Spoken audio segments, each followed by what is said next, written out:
ఇప్పుడు ఈ కాకులన్నీ కూడా మనం చూస్తూ ఉన్నప్పుడు ప్రభువారు మలినమైనటువంటి కాకి గురించి విచారించమంటా ఉన్నాడు. ఎవడది తినేటువంటి ఆహార పదార్థాలు మంచివంటే కనుక మంచి తినవు, కుళ్ళిపోయినటువంటి పదార్థాలు తింటా ఉంటుంది. దాని స్వరం బాగోదు, ఎవరు కూడా దాన్ని ప్రేమించరు, ఎవరు కూడా దాన్ని పెంచుకోవడానికి ఇష్టపడరు. ఇటువంటి కాకుల గురించి విచారించండి అని దేవాదేవుడు చెబుతూ ఉన్నాడు. ఆయన చెప్పాడు అని అంటే కనుక అందులో ఏదో ఒక సత్యం ఉంటారు ఖచ్చితంగా. చూడండి, సామాన్యమైన కాకుల గురించి విచారించమన్నాడు అని అంటే అంత గొప్ప దేవుడు. ఈ రోజున దాని గురించి నేర్చుకోవలసినటువంటి ఆవశ్యకత, ప్రాముఖ్యత ఏమైనా ఉందా అంటే కనుక చాలా ఉన్నాయి. ఈ రాత్రి కొన్ని విషయాలు నేను మీకు జ్ఞాపకం చేయాలని ఇష్టపడుతూ ఉన్నాను. చూడండి, రాజుల మొదటి గ్రంథంలోకి వద్దాం. 14వ అధ్యాయంలోకి వస్తే ఒక మాటను మనం చదువుదాం. రాజుల మొదటి గ్రంథం చాలా క్లుప్తంగా కొన్ని విషయాలు నేను మీకు జ్ఞాపకం చేస్తాను. 17వ అధ్యాయము 4వ వచన భాగాన్ని చదువుతాం. 17వ అధ్యాయము 4వ వచన భాగంలో ఉన్నటువంటి కాకుల సంగతి ఏంటో మనం చూద్దాం ఈ రాత్రి. ఆ వాగు నీరు త్రాగుదు, అచ్చటికి నీకు ఆహారము తెచ్చినట్లు నేను కాకోలములకు ఆజ్ఞాపించితినని అతనికి తెలియచేయగా. సరే, ఇక్కడ ప్రవక్త అయినటువంటి ఏలియా గారు ఉన్నారు. ఏలియాకి దేవుడు చెప్పాడు ఏమనంటే గనక కరువు రాబోతుంది కాబట్టి నువ్వేం చేయాలంటే కెరీతు వాగు దగ్గర దాగి ఉండు, అక్కడ ఆ వాగు నీరు త్రాగు, అక్కడికి నీకు ఏ ఆహారం కావాలో నేను నీకు పంపిస్తానని చెప్పేసి ముందుగానే చెప్పాడు. కానీ ఎలా పంపిస్తానని దేవుడు చెప్పాడా? చెప్పలేదు. వాగు నీరు మాత్రమే త్రాగమన్నాడు. త్రాగమన్న తర్వాత అక్కడ నేను కాకోలములకు ఏం చేస్తాను? ఆజ్ఞాపిస్తాను అన్నాడు. నా దేవుని బిడ్డలను ఆలోచన చేయండి. ఇక్కడ ఈ కాకుల గురించి మనం ఆలోచిస్తూ ఉన్నప్పుడు దేవాది దేవుడు ఒక ఆజ్ఞ ఎవరికి ఇచ్చాడంటమ్మా? చెప్పండి, ఎవరికి ఇచ్చాడు? కాకులకి ఇచ్చాడు. ఏమని ఇచ్చాడు? నా సేవకుడు ఎక్కడున్నాడు? కెరీతు వాగు దగ్గర ఉన్నాడు. అక్కడికి నువ్వేం చేయాలి? నా సేవకుడి దగ్గరికి ఉదయం ఏం కావాలా? రొట్టె మాంసం, మరలా తిరిగి సాయంత్రము రొట్టె మాంసము తీసుకుని వెళ్ళమని ఒకసారి చెప్పాడు. ఒకసారి చెబితే ఈ కాకులు అన్ని కూడా ఏం చేసే తెలుసా? 1 వారం 2 వారాలు కాదు కానీ ఎన్ని నెలలు కంటిన్యూగా ఏలియా దగ్గరికి రొట్టె మాంసం తెచ్చే తెలుసా? 6 నెలలు తెచ్చాయంట. 6 నెలలు కెరీతు వాగు దగ్గర ఏలియా గారు దాగి ఉంటే, ఇప్పుడు చూడండి కాకి స్వభావం ఎలాంటిదో తెలుసా? పిల్లోడు చేతిలో ఉన్నటువంటి బిస్కెట్ ముక్కను కూడా ఎత్తుకుపోద్ది, అంతే, రొట్టెను ఎత్తుకుపోద్ది. అంతేకాదు చిన్న స్పూన్లు, గ్లాసులు ఇవన్నీ కూడా తీసుకెళ్ళిపోయి సూర్యులో పెట్టే అప్పుడు కాకులన్నీ కూడా. ఎందుకు? దానికి ఉపయోగకరంగా ఉంటాయా? దానికి ఉపయోగకరంగా ఉంటాం, మనకు ఉపయోగకరంగా లేకుండా. అంటే కాకి బుద్ధి ఏ బుద్ధి? ఒక మాట చెప్పాలంటే దొంగ బుద్ధి. దాని బుద్ధే దొంగ బుద్ధి. అయితే ఇక్కడ మొట్టమొదటి జ్ఞాపకం చేస్తున్నాను, కాకోలముకు ఆజ్ఞాపించాడు దేవుడు. ఆజ్ఞాపిస్తే ఆ ఆజ్ఞకు కాకులు ఏం చేయబడ్డాయి? లోబడ్డాయి. మరి దేవుడు నీకు ఆజ్ఞ ఇచ్చాడా లేదా? ఇక్కడ ఉన్న మనందరికీ కూడా కొన్ని ఆజ్ఞలు ఇచ్చాడు. ఏంటి ఆజ్ఞలు? ఎంతవరకు దాన్ని మనం పాటిస్తా ఉన్నాం? ఎంతవరకు దాని ప్రకారంగా నడుచుకుంటూ ఉన్నాం? ఎంతవరకు ఆజ్ఞలను మనము గౌరవిస్తూ ఉన్నాం? దేవుని ఆజ్ఞలను మనము గౌరవిస్తే, దేవుని యొక్క ఆజ్ఞలు మనం పాటించాల్సిన రీతిలో మనం పాటిస్తే, దేవుని యొక్క వాక్యంలో మనం ఏం చదువుతామో తెలుసా? ఒక మాట మనం చదువుతాం. సామెత గ్రంథంలో అనుకుందాం ఒకసారి. సామెత గ్రంథము 1వ అధ్యాయం తెరవండి ఒకసారి. సామెత గ్రంథం 1వ అధ్యాయము ఆఖరి వచ్చిన భాగంలో మనం చదువుతూ ఉన్నప్పుడు దేవుని యొక్క వాక్యంలో మనం ఈ రీతిగా చదువుతూ ఉన్నాం. చూడండి, నా ఉపదేశమును అంగీకరించువాడు ఎలా ఉంటాడంటమ్మా? సురక్షితముగా ఉండును అని దేవుని యొక్క వాక్యములో మనం చదువుతూ ఉన్నాం. అంతేకాకుండా దేవుని ఆజ్ఞలు పాటించే వాడికి ఎప్పుడు కూడా క్షేమం ఉంటది, భద్రత ఉంటది. అంతేకాదు దాని కింద చదవమనుకో, వాడు కీడు వచ్చినటువంటి భయము లేక ఎలా ఉంటాడు? నెమ్మదిగా ఉంటాడు. ఎవరు అనంటే గనక దేవుని మాట విన్నటువంటి వాడు. దేవుని మాట విన్నవాడు మరి తుఫానికి, ఎటువంటి గాలివానలకి, ఎటువంటి వర్షాలకు, ఎటువంటి శ్రమలకు భయపడతాడా? భయపడ్డు. ఇప్పుడు చూడండి, కాస్త మనం ముందుకు వస్తే 1వ అధ్యాయము పేజీ తిప్పగలిగినట్లయితే 25వ వచ్చిన భాగంలో మనం చదువుతూ ఉన్నప్పుడు, నేను చెప్పిన బోధ ఏమీ మీరు వినక త్రోసివేసితిరి, నేను గద్దింపగా మీరేం చేయలేదంట, లోబడకపోతిరి. దేవుడు లోబడిన మరి పిలిచినప్పుడు ఆయన వాళ్ళు ఏం చేయలేదంట, వినలేదంట. అంతేకాకుండా గద్దింపగా లోబడకపోయారంట. కాబట్టి దేవుడు ఏమన్నాడు తెలుసా? 26వ వచన భాగం, కాబట్టి మీకు అపాయము కలుగునప్పుడు నేను నవ్వెదునంట ఉన్నాడు. ఎప్పుడమ్మా? అపాయము కలిగినప్పుడు నేను నవ్వెదునంట ఉన్నాడు. ఇప్పుడు చూడండి, ఏదైనా గాయం అయిందనుకో మనకు కుటుంబంలోనో లేదా శరీరానికి ఏదో ఒక గాయం అయ్యి ఏడుస్తూ ఉన్నాం, మనకు ఎవరైనా వచ్చి నవ్వుతే ఎలా ఉంటా చెప్పండి? దేవుడు ఏమంటున్నాడు ఇక్కడ? మీకు అలాంటి బాధ వచ్చినప్పుడు నేనేం చేస్తాను? ఆయన నవ్వాడంటే ఒకసారి ఎలా ఉంటుంది, ఒకసారి ఆలోచన చేయండి. ఎందుకంటే నవ్వుతానని అన్నాడు? మీరు నా మాట వినలేదు కాబట్టి, నా ఆజ్ఞ మీరు లెక్క చేయలేదు కాబట్టి నేనేం చేస్తాను? నవ్వుతానని అంటా ఉన్నాడు. ఇంకా ఏమన్నాడు తెలుసా? మీకు భయము వచ్చినప్పుడు నేను ఏం చేస్తాను తెలుసా? అపహాసం చేస్తానన్నాడు, హేళన చేస్తాడంట. దేవుడే అలా చేస్తే కనుక ఇక ఎవరు ఆపగలరు చెప్పండి? ఇంకా కింద చదివామనుకో, భయము మీ మీదికి తుఫాను వలె వచ్చినప్పుడు, సుడిగాలి వచ్చినట్లు మీకు అపాయము కలిగినప్పుడు, మీకు కష్టమును దుఃఖమును ప్రాప్తించినప్పుడు నేనేం చేస్తాను? అపహాసం చేస్తాను. ఆ సమయంలో మీరు నాకు మొరపెడతారు గాని నేను ప్రత్యుత్తరం ఇయ్యకుందును. నన్ను శ్రద్ధగా వెతుకుతారు కానీ నేను మీకు కనబడను అంటామన్నాడు దేవుడు. కానీ ఒక ఆయనకి కనబడతారు, ఒక ఆయన మీద ఎప్పుడు శ్రద్ధ నిలుపుతాడు. ఒక ఆయన ఈ వ్యక్తిని ఎప్పుడు కూడా దేవుడు క్షేమంగా సురక్షితంగా ఉంచుతాడు. ఎవరా వ్యక్తి? వాడు అనే మాట ఉంది కదా అక్కడ. ఎన్నో వచ్చిన భాగంలో 33వ వచ్చిన భాగంలో 2వ లైన్లో, వాడు కీడు వచ్చినన్న భయం లేక. ఇక్కడ వాడు అన్న దగ్గర మీ పేరు పెట్టి చదవండి ఒకసారి. అమ్మా ఇక్కడే ఉన్నారా? స్తోత్రం చెప్పండి ఒకసారి.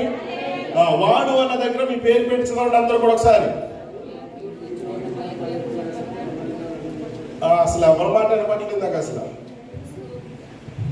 Okay, ready, 1 2 3 start.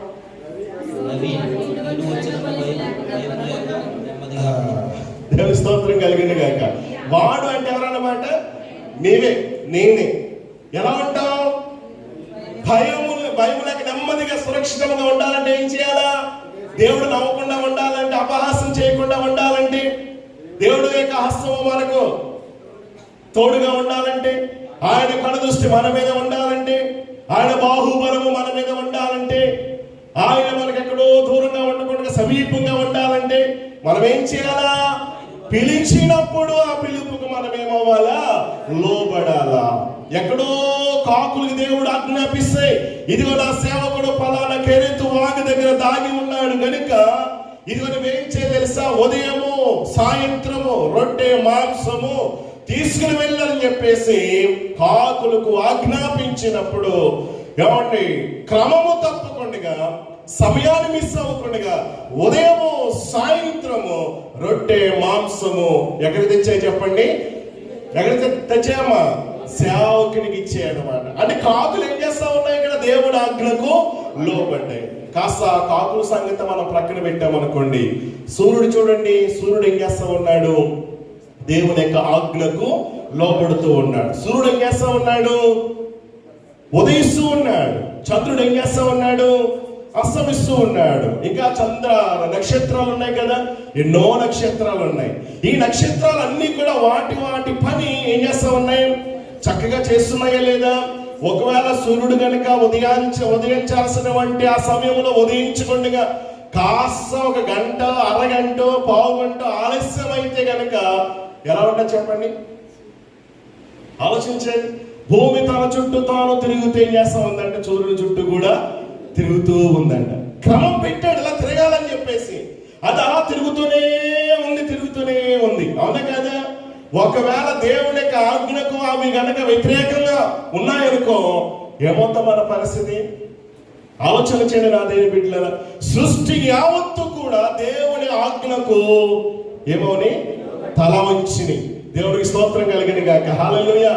గాలి లోబడ్డది, తుఫాను లోబడ్డాయి, సమస్తము కూడా లోబడుతూ ఉన్నాయి, కానీ మనిషి మాత్రం ఏం చేయలేకపోతున్నాడు? దేవునికి ఆజ్ఞలకు లోబడలేకపోతున్నాడు. ఎక్కడ మనం ఫెయిల్ అయిపోతున్నాం అని అంటే కనుక ఇక్కడే ఫెయిల్ అయిపోతున్నాం. ఎక్కడ దేవుడు ఏదైతే చెబుతున్నాడో దాని వల్ల చేయకుండా దేవునికి వ్యతిరేకమైనది మనం చేస్తూ ఉన్నాము కనుకనే మన జీవితంలో ఓటమి అనేది మనం పొందుకుంటున్నాము. ఈ రాత్రి నీవు దేవుని మాటకు లోబడే వ్యక్తిగా ఉంటే, దేవుని మాటకు విధేయత చూపించే వ్యక్తిగా ఉంటే, ఆయన మాట కనుక నువ్వు శ్రద్ధగా వింటే కనుక వచ్చే లాభం ఏంటో తెలుసా? మరొక మాట చెప్పేసి కాస్త ముందుకు వెళ్తాను.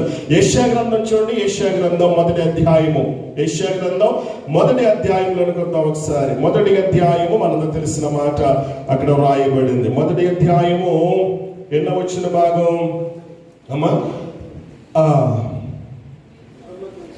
సమ్మతించి 19వ వచ్చిన భాగం.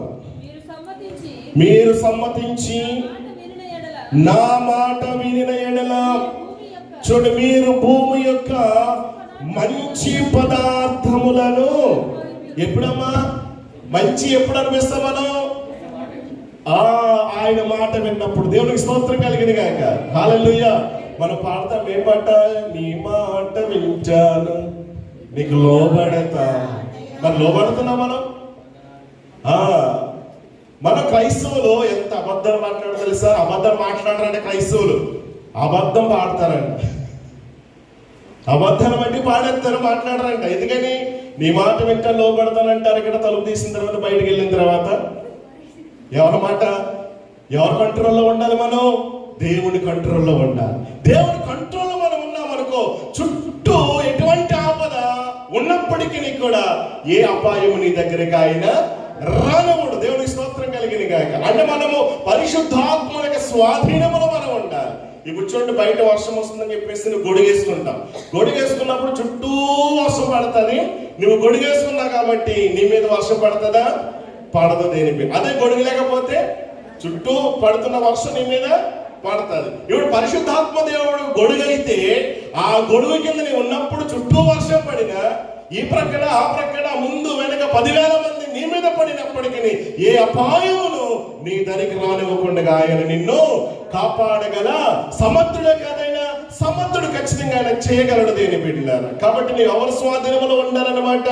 పరిశుద్ధాత్మక స్వాధీనములో నీవు ఉంటే, ఆయన మాట నువ్వు వినగలిగినట్లయితే ఏ అపాయము నీ దగ్గరకు రాదు, ఏ కీడు నీ దగ్గరకు రాదు, ఏ రోగము నీ దగ్గరకు ఆయన రానివ్వడు. ఎప్పుడు? కాకుల్లాగా దేవుని మాట నీవు విన్నప్పుడు. అందుకనే కాకులను గురించి విచారించుడి.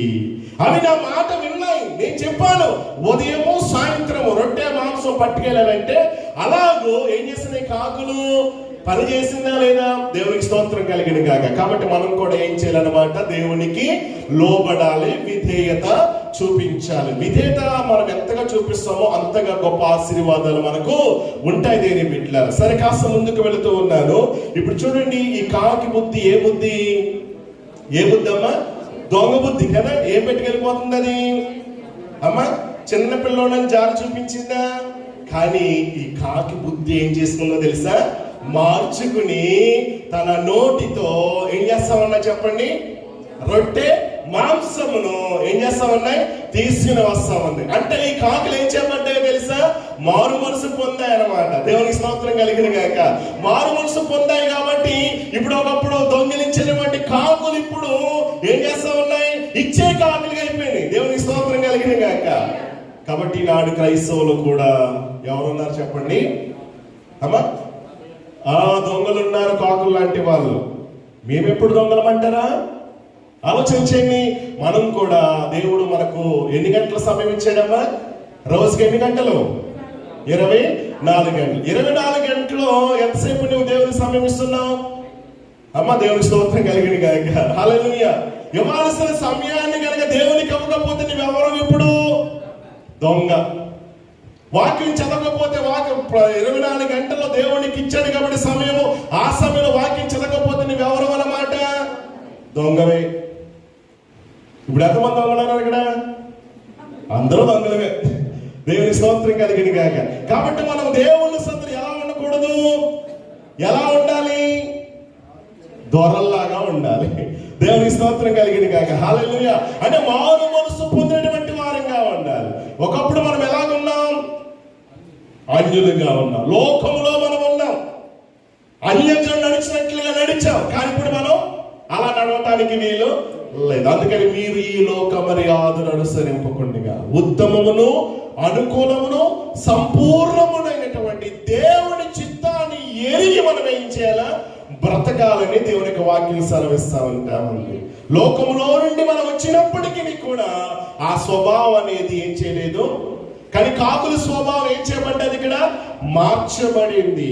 ఈ రోజున దేవుని సన్నిధికి వస్తున్న నీవు నీ సమయ విషయంలో, నీ ధనం విషయంలో, నీ ఆరోగ్య విషయంలో, అన్ని విషయాలు కూడా దేవునికి నీవు ఎలా ఉండాలో తెలుసా? నమ్మకంగా ఉండాలన్నమాట. అందుకనే పోయిన శుక్రవారం మనం కొంచెం జ్ఞాపకం చేస్తాం. నమ్మకమైన వారికి దీవెనలు ఎలా ఉంటాయంట? మెండుగా ఉంటాయంట. నమ్మకస్తున్న దేవుడు ఎప్పుడు కూడా విడిచిపెట్టడు దేని పెట్టినారు. మరో మాటలు చెప్పాలంటే నమ్మకస్తులకు, యథార్థవంతులకు చీకటిలో ఎప్పుడు ఉంటుందో తెలుసా? వెలుగు కలుగునంట. దేవునికి స్తోత్రం కలిగిన గాక. అంటే వెలుగంటే దేనికి సాదృశ్యం? ఆది యందు వాక్యం ఉండెను, వాక్యము దేవుని యొద్ద ఉండెను, ఆ వాక్యమే ఎవరు? దేవుడై ఉన్నాడు. ఇప్పుడు దేవుడు అంటే ఎవరు అన్నమాట? వెలుగు. వెలుగంటే ఎవరు? దేవుడే. ఇప్పుడు చూడండి, యథార్థవంతులకు, నమ్మకస్తులకు చీకటిలో ఏం కలుగును అంటే దేవుడు ప్రత్యక్షం అవుతాడు. చీకటి అంటే దేనికి సాదృశ్యంగా ఉంది? పాపానికి, శ్రమలకు, ఎవడి బాధలకు, కష్టాలకి, ఇవన్నిటికి కూడా సాదృశ్యంగా ఉంది. ఇప్పుడు అటువంటి శ్రమల్లో ఉన్నప్పుడు ఎవరు? యథార్థవంతులు, నమ్మకస్తులు. చీకట్లో ఉంటే, శ్రమలో ఉంటే, బాధలో ఉంటే దేవాది దేవుడు వారికి ఎలా ఉంటాడు అన్నమాట? తోడుగా ఉంటాడు. దేవుడికి స్తోత్రం కలిగిన గాక. హల్లెలూయా. కాబట్టి ఇక్కడ మనం అందరం కూడా కాకుల్లాగా ఏం చేయాలంట? మారు మనసు పొందాలి. మొట్టమొదటి ఏమో లోబడాలా, రెండవది మారు మనసు పొందాలి. ఇప్పుడు బాప్తిస్మం ఇచ్చి యోహాను ఏం ప్రసంగం చేశాడో తెలుసా? ఏం ప్రసంగం చేశాడమ్మా? మారు మనసు గురించే ప్రసంగం చేశాడు. మొట్టమొదటి ప్రసంగం. తర్వాత యేసు ప్రభు వారు వచ్చారు. ఎవరి తర్వాత? బాప్తిస్మం ఇచ్చి యోహాను తర్వాత. యేసు ప్రభు వచ్చిన తర్వాత చేసిన మొట్టమొదటి ప్రసంగం ఏంటి తెలుసా? మారు మనసు గురించే. దేవునికి స్తోత్రం కలిగిన గాక. తర్వాత పేతురు గారు చేశారు. చేసిన తర్వాత ఏ ప్రసంగం చేశాడో తెలుసా? ఆయన కూడా మారు మనసు గురించి. కాబట్టి నా దేవుని బిడ్డలు ఎంతమంది ఇక్కడ ఉన్నటువంటి వారు మారు మనసు పొందారు? మారు మనసు అంటే ఏంటి అసలు? అమ్మ మనసు, మనందరి మనసులు మార్చబడ్డాయి. కాకిలాగా ఇంకా దొంగిలించే వారంగా ఉంటున్నామా? మన బుద్ధిని మనం చూపించే వారంగా ఉంటున్నామా? దేవుని సన్నిధికి వస్తున్న నీవు చాలా జాగ్రత్తగా ఉండాలా. నీ ప్రవర్తన మార్చుకోవాలా, నీ చూపును మార్చుకోవాలా, నీ బ్రతుకును మార్చుకోవాలా. దేవుని సన్నిధికి వస్తూ ఇంకెలాగైనా ఉంటానని అంటే కనుక ఊరుకోడు, ఒప్పుకోడు. చూస్తాడు అమంతంగా ఏదో ఒక రోజున ఏదో ఒక ఆపదని మీదకి ఆయన రప్పిస్తాడు దేని బిడ్డలారా. కాబట్టి ఇప్పటికీ కడవరి దినాల్లో మనం ఉన్నాం. దేవుడు రాకడ సమీపంలో ఉన్నది కనుక దేవుని దగ్గరకు వచ్చి నీవు అలా ఎలా ఉంటున్నావో మనం సరి చేసుకుందాం. దేవుని దగ్గర రాకముందు ఎలా ఉన్నా పర్వాలేదు, ఎలా ఉన్నా పర్వాలేదు, ఏం చేసినా పర్వాలేదు. కానీ దేవుని దగ్గరకు వచ్చాం మనం కాబట్టి ఈ తెప్పులు, అవునా కదా? దేవుని దగ్గర రాకపోతే నీకెందుకండి ఈ తెప్పులో? ఈ యొక్క బోధ ఎందుకు నీకు? దేవుని దగ్గరకు వచ్చిన మనం వాక్యం ఏం చెబుతుందో దాని ప్రకారంగా చేయాలి. లేకపోతే ఎందుకు ఈ కష్టం మనకి? ఎందుకు ప్రతి నెల ఈ బేస్మెంట్ విషయంలో మనము ఇలాగ తిప్పలు పడాలా? ప్రతి శుక్రవారం ఎందుకు ఉదయాన్నే రావాలా? ఈ దేశానికి వచ్చినప్పటికీ కూడా ఎందుకు ఈ బోధన మనకి? నువ్వు మారాలా. కాకిలాగా ఇంకా నీ బుద్ధిని మార్చుకోకుండా ఉన్నావేమో, ఆలోచన చీకటిలో ఉన్నావేమో, పాపం చేస్తూ ఉన్నావేమో, దేవుడికి దూరంగా ఉంటూ ఉన్నావేమో. జాగ్రత్త సుమ. దేవుడు వెక్కిరింపబడు. మనుషుడు ఏమి విత్తుతాడు అదే పంటను కోస్తాడు ఖచ్చితంగా. దేవుడు న్యాయం చేసే దేవుడు. కాబట్టి ఈ రోజు నీ బుద్ధి మార్చుకుని దేవుని దగ్గరికి వచ్చి నీ పాపాన్ని ఒప్పుకుంటే సరి. లేదంటే గనక దేవుడు నిన్ను ఆయన దగ్గరికి ఎలా రప్పించుకోవాలో ఆయనకు బాగా తెలుసు. ఆ టయాన్ని, ఆ ఛాన్స్ ఆయనకి ఇవ్వకూడదు. మనం ఏం చేయాలా? పశ్చాత్తాపడి కాకుల్లాగా ఏమవ్వాలా? మారు మనసు పొందాలి. దేవుడికి స్తోత్రం కలిగిన గాక. పేతురు గారు ఒక్క ప్రసంగం చేసే వెంటనే ఏమైపోయారు చేసే వారందరూ కూడా వారికి హృదయాలు కూర్చోబడ్డాయంట, వారికి హృదయాలు పొడవబడ్డాయంట. దేని చేత? దేవుని యొక్క మాట చేత. దేవుని యొక్క మాటలు ఎలాగున్నాయి తెలుసా? వారి హృదయాన్ని గుచ్చేసాయి. అయ్యో మేమేనా ఇలా చేసాం, మేమా అని చెప్పేసి పశ్చాత్తాపడుతూ ఉన్నారు. పేతురు గారి దగ్గరికి వచ్చారు. అయ్యా మేమేం చేయాలి ఇప్పుడు అని అంటే పేతురు గారు అన్నారు, మూర్ఖులకు ఈ తరం వారికి వేరే మీరు రక్షణ పొందండి అన్నాడు. మూర్ఖులకు అన్న మాట దగ్గర అక్కడ ఫుట్ నోట్ లో రాయబడిన మాట ఏంటో తెలుసా? వక్ర జనం అంట. ఏ జనమమ్మా? వక్రజనము. వక్రజనానికి వేరే మనం ఏం చేయాలా? ఒక ప్రత్యేకమైన శ్రేష్టమైన జీవితాన్ని మనం జీవించాలి. దేని బిడ్డలారా, రొట్టె ముక్కను ఎత్తుకుపోయినటువంటి కాకులు ఇప్పుడు ఏం చేస్తున్నా తెలుసా? ఆ రొట్టెను ఆ మాంసమును ఏం చేస్తా ఉంటా ఉన్నాయి?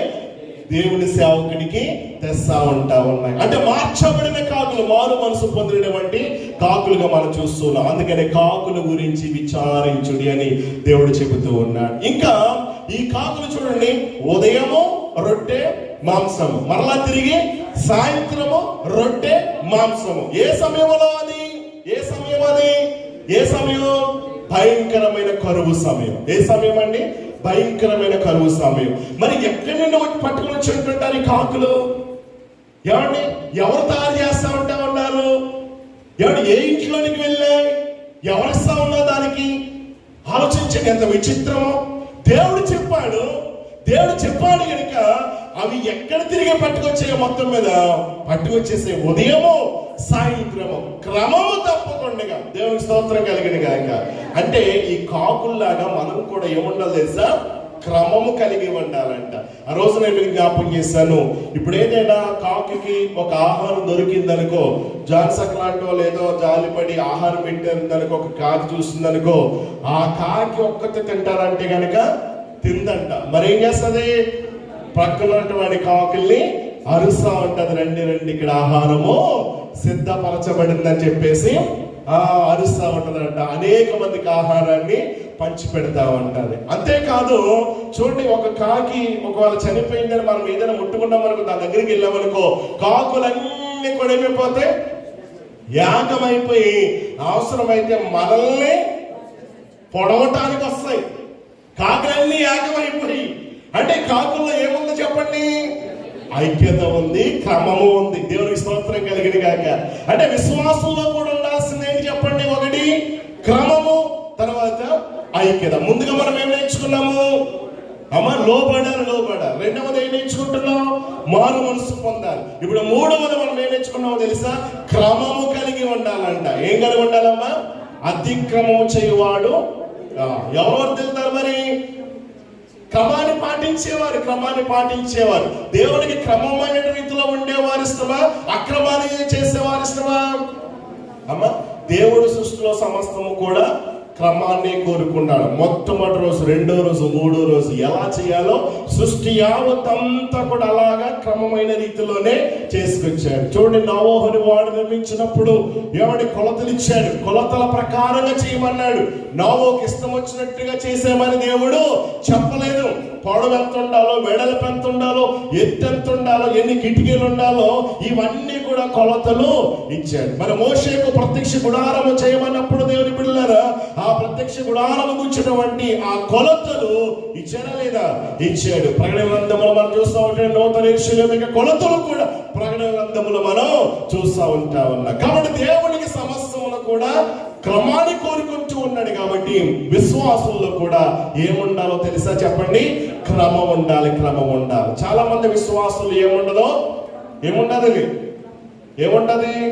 మళ్ళీ ఏముంది? ఇప్పుడు క్రమము కలిగిన విశ్వాసివా, క్రమము తప్పిన విశ్వాసివా? నీవు క్రమం కలిగిన విశ్వాసులు ఏం చేస్తారు?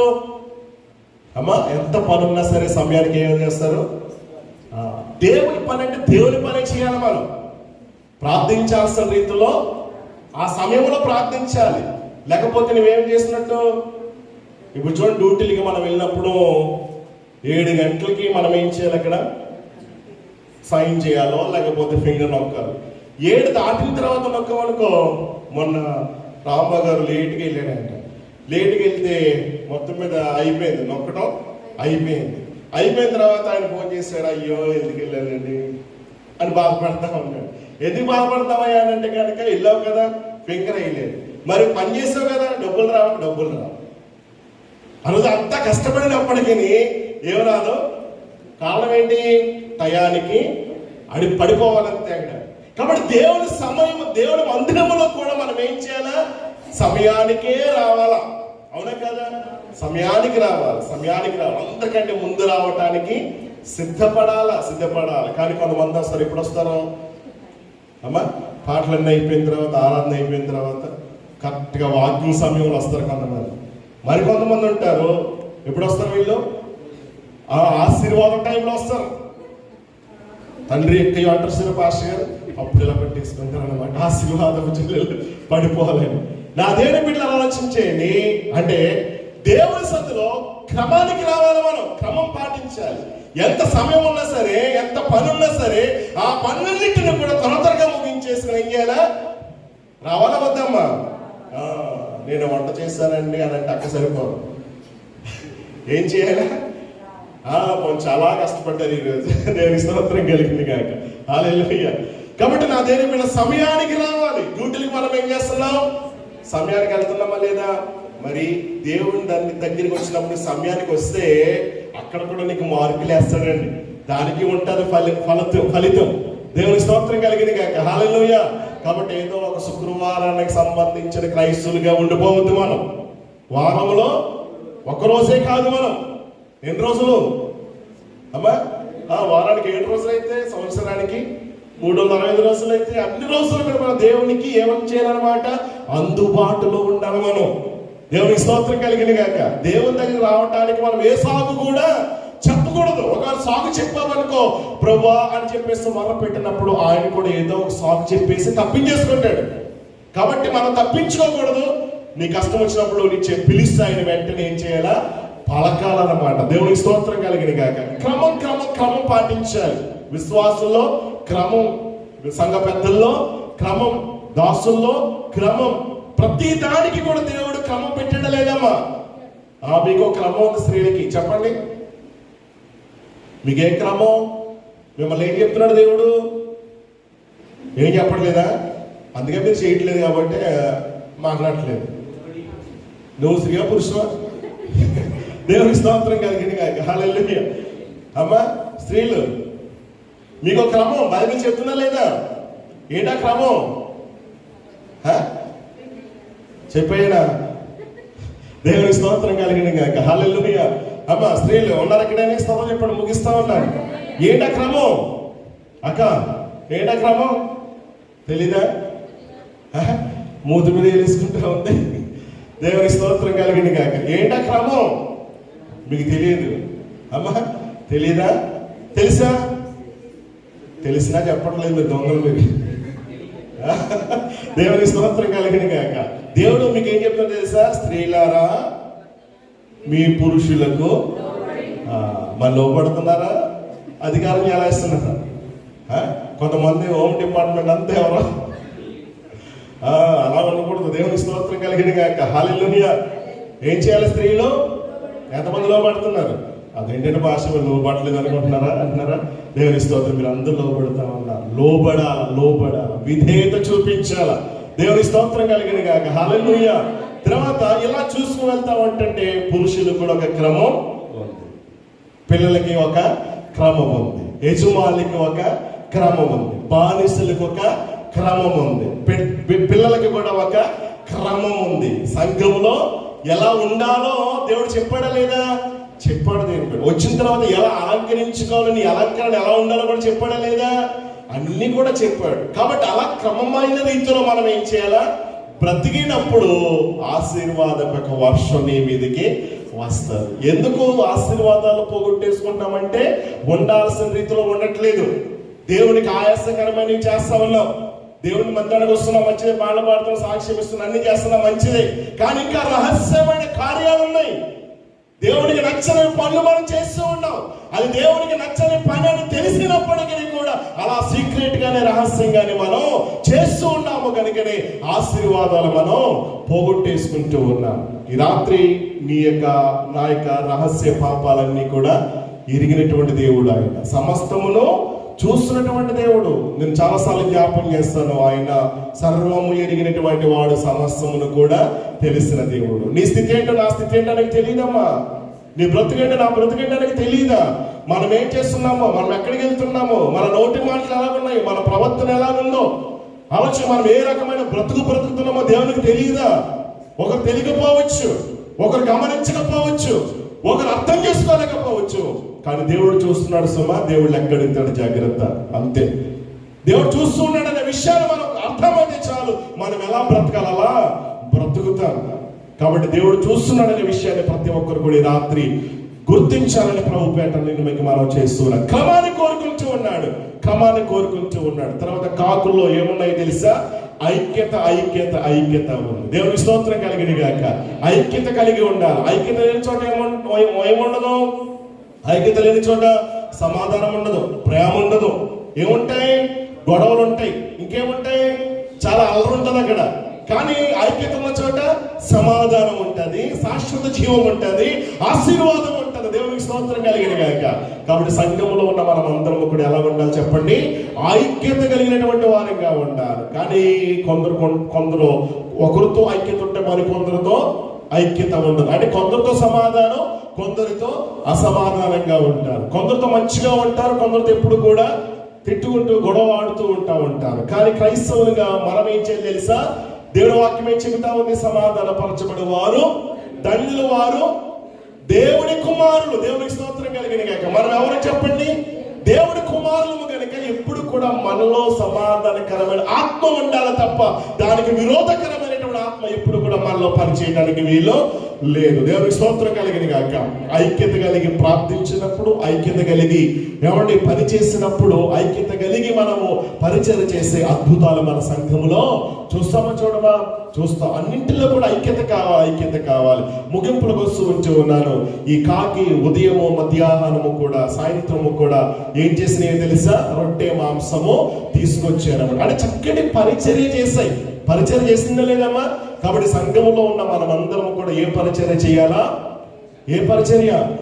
మంచి పరిచర్య చేయాలి. మంచి పరిచర్య అంటే దానికి వ్యతిరేకమైనటువంటి ఓడేంటి పదం ఏంటి? ఉందా లేదా? మంచి చేసేవారు ఉన్నారు, మంచి పని చేసేవాళ్ళు ఉన్నారు, చెడు పరిచయం అంటే మంచి హృదయం చేసే వాళ్ళు ఉన్నారు, మంచి హృదయం ఇచ్చే వాళ్ళు ఉన్నారు. తర్వాత చెప్పండి, చెడు హృదయంతో కూడా ఇచ్చే వాళ్ళు ఉన్నారు. కానీ మనం ఎలా ఉండాలా? ఏ హృదయము దేవునికి ఇష్టము? మనసున్న మంచి దేవ నీ మనసును. ఆయన మనసు ఏ మనసు? మన మనసు ఎలాంటిది? మన హృదయం ఘోరమైన వ్యాధి కలిగినదంట. ఈ మనసు ఏ మనసుగా మార్చబడాలి? హృదయము దేవుడి హృదయముగా మార్చబడినప్పుడు, దేవుడి మనసుగా మార్చినప్పుడు అప్పుడు మనం ఏం చేస్తామో తెలుసా? మంచి మనసుతో మనం ఏం చేస్తాం?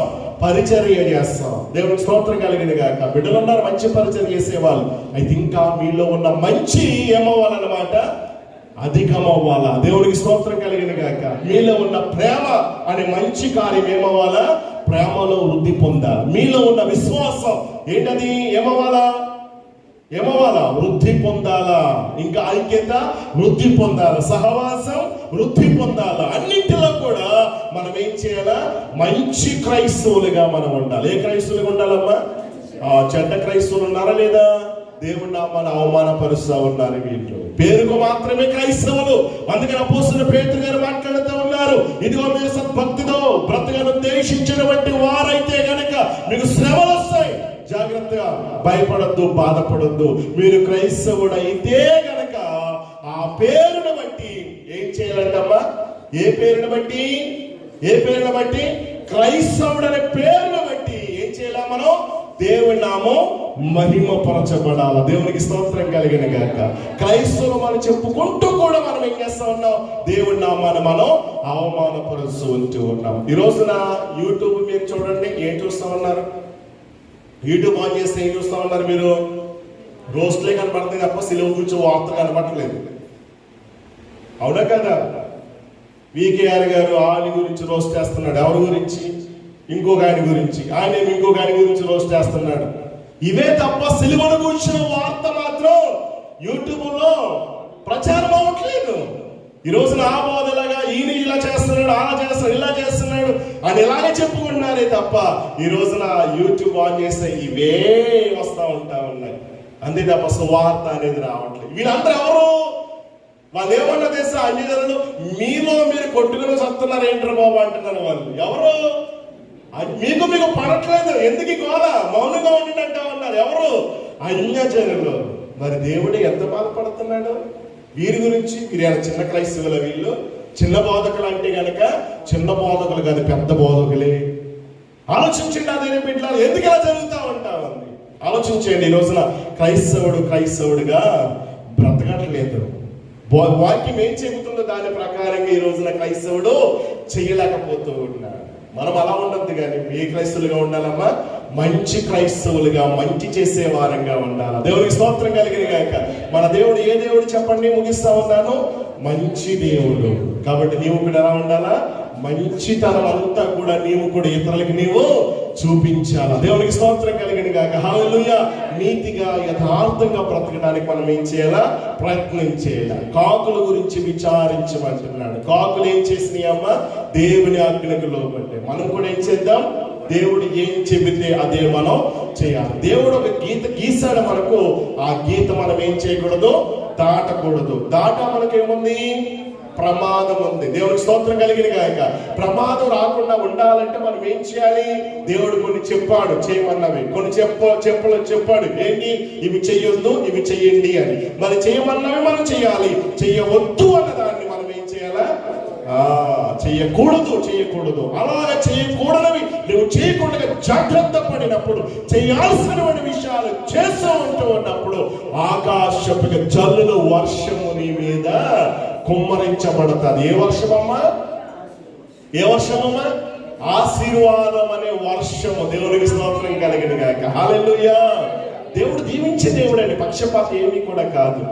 మరి ఎందుకు దీవించబడలేకపోతున్నామంటే చేయకూడని వాటిని మనం ఏం చేస్తా ఉన్నా. నువ్వు ఈ రోజున ఇంటికి వెళ్తున్న పేపర్ పెన్ను తీసుకో, దేవుడు ఏం చెప్పండి నీకు, ఏం చేస్తా ఉన్నావు? చేస్తున్నావన్నీ టిక్ పెట్టుకో. ఏమన్నా ఏదైతే నువ్వు చేయట్లేదో దాన్ని నీవు మార్క్ వేసుకో. ఎన్ని వస్తుంటాయంట మార్క్స్? చేసినవా, చేయకూడనివా? అమ్మా, దేవుడు చెప్పిన లిస్టులో ఎక్కువ ఉన్నాయా, లేకపోతే ఈ చెడుకు సంబంధించిన లిస్ట్ ఎక్కువ ఉంటుందా? ఏది ఉంటుందో నీకు తెలుసు. కాబట్టి దేవుడు చెప్పాడంటే అదంతే చేయొద్దు. దినమున చస్తారన్నాడు, తిన్నారు, చచ్చారు. అంటే ఎలా చనిపోయిన వాళ్ళు? చనిపోయారు, బయటికి వెళ్ళిపోయారు. ఎక్కడి నుండి? ఏదైనా తోటలో. తర్వాత కాకుల నుండి మనం ఏం చేస్తున్నాం? మారు మనసు పొందిన కాకులు బుద్ధి మార్చుకున్నాయి. కాబట్టి ఒక దుర్మార్గుడు తన దుర్మార్గతను బట్టి చనిపోతే దేవుడు ఎంత మాత్రమును కూడా సంతోషించడు. ఎప్పుడు సంతోషం ఆయనకి? ఆ పాపి మారినప్పుడు. దేవునికి స్తోత్రం కలిగిన గాక. హల్లెలూయా. తర్వాత కాకులు ఏం చూస్తూ ఉన్నాం? క్రమాన్ని చూస్తూ ఉంటున్నాం. క్రమం కలిగి ఉండాలి. క్రమానికి మందిరానికి రావాలా, సమయానికి నువ్వు ఆ యొక్క వాక్యం చదవాలా. అన్నింటిలో కూడా క్రమం మనం ఏం చేయకూడదు? తప్పిపోకూడదు. దేవునికి స్తోత్రం కలిగిన గాక. హల్లెలూయా. ఉదాహరణకి సృష్టి యావత్తు మనం చూస్తూ ఉన్నప్పుడు ఆయన స్వాధీనములో ఉన్నాయి. దేవునికి స్తోత్రం కలిగిన గాక. మనమే ఆయన స్వాధీనములో ఉండట్లేదు. మనం క్రమం తప్పిపోతూ ఉన్నాం కనుక క్రమాన్ని కోరుకుంటూ ఉన్నాడు. తర్వాత కాకుల్లో ఐక్యత. మనందరిలో కూడా ఏముండాలమ్మా? ఐక్యత. అందుకని సహోదరుల ఐక్యత కలిగి నివసించుట ఎంత మనోహరం. దేవునికి స్తోత్రం కలిగిన గాక. అది మంచిది. ఏది మంచిది? ఐక్యత కలిగి ఉండటం మంచిది దేవుని బిడ్డలారా. తర్వాత ఆకలి తీర్చేయి అంటే చెప్పినటువంటి ఆ పనిని ఏం చేశారు తెలుసా? చక్కటి రీతిలో ఏం చేసింది చెప్పండి? చేస్తే చక్కటి పరిచర్య చేసింది. మనం కూడా ఏం చేయాలా?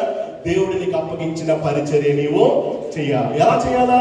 మంచి మనసుతో చేయాలి. ఎలా చేయకూడదు?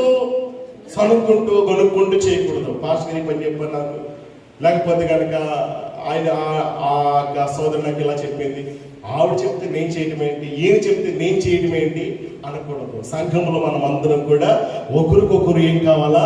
లోబడే మనస్సులు కావాలి. ఎప్పుడు లోబడతాం ఒకరికొకరు మన అంటే కనుక మంచి హృదయాలు ఉన్నప్పుడు. అందుకనే ఎఫెసీయులకు రాసిన పత్రికలో పౌలు గారు అంటారు, ఏమంటారు తెలుసా? మీరంట మనం అందరం కూడా ఒకరికంటే ఒకరు యోగ్యులను ఎంచుకోవాలంట. దేవుని స్తోత్రం కలిగిన గాక. ఏం చేయాలమ్మా? సంఘంలో ఉన్న విశ్వాసులు మనం ఒకరికంటే ఒకరు యోగ్యులను ఎంచుకోవాలి. ఎప్పుడు యోగ్యులను ఎంచుకుంటామో తెలుసా? మంచి మనసు, మంచి హృదయం మనలో ఉన్నప్పుడు ఇతర వ్యక్తిని మనం ఏం చేస్తాం ఉంటాం, గౌరవిస్తాం, సన్మానిస్తాం, అభినందనలు మనం తెలియజేస్తా ఉంటాం. కాబట్టి మన జీవితంలో కూడా ఒకరినొకరు మనం ఏం చేసుకోవాలా? గౌరవించుకుంటూ, ఒకరినొకరు ప్రేమించుకుంటూ, ఒకరితో ఒకరు సమాధానకరమైనటువంటి ఆత్మ కలిగి, దేవుని యొక్క ఆత్మ కలిగి మనం ఏం చేయాలా? జీవించాలి దేని బిడ్డలారా. కాబట్టి ముగింపులకు వస్తున్నాను. కాకుల గురించి విచారించమని దేవుడు చెప్పాడు అని అంటే గనక ఏదో ఒక విషయం ఉంది. ఎందుకు చెప్పాడు ఆయన? కాకుల గురించి ఎంత పాఠం ఉంటే ఆలోచించారు. మరి నీవు నేను కూడా ఎంత తగ్గిన ఒకసారి ఆలోచన చేయండి. కాకుల్లోనంట 40 రకాల కాకులు ఉన్నాయంట. శాస్త్రవేత్తలు అంటారు. ఎన్ని రకాలమ్మా? 40 రకాల కాకులు ఉన్నాయి. అది జీవించే కాలం కూడా కొద్ది కాలమే. అయినప్పటికీ కూడా నా దేని బిడ్డలారా, ఏమంటే చిన్న పిల్లల చేతుల నుంచి లాక్కుపోయినటువంటి కాకులు ఇప్పుడు ఉదయము సాయంత్రము చక్కటి రీతిలో పని చేశాయంటే, ఒక కాకులే అంతగా పని చేసే మరి దేవుడికి ఇచ్చిన పని నువ్వు ఎంతగా చేస్తున్నావు? ఎలాంటి ఉదయంతో చేస్తా ఉన్నావు? ఎటువంటి మనసుతో నువ్వు చేస్తా ఉన్నావు? గుర్తించి గ్రహించి దేవుని యొక్క పరిచయం మనం అందరము కూడా మనుషులను మెప్పించాలని కాకుండా, మనుషులు చూస్తున్నారని మనుషులు చూస్తుండగా చేయటము, మనుషులను గణపరచాలని చేయటమో కాకుండా, పరలోకమున్న దేవుడు ఆయన ఎలా ఉన్నాడో తెలుసా? రహస్యంగా ఉన్నాడు. మనం చేసే ప్రతి పనిని కూడా ఆయన చూస్తున్నాడా లేదా?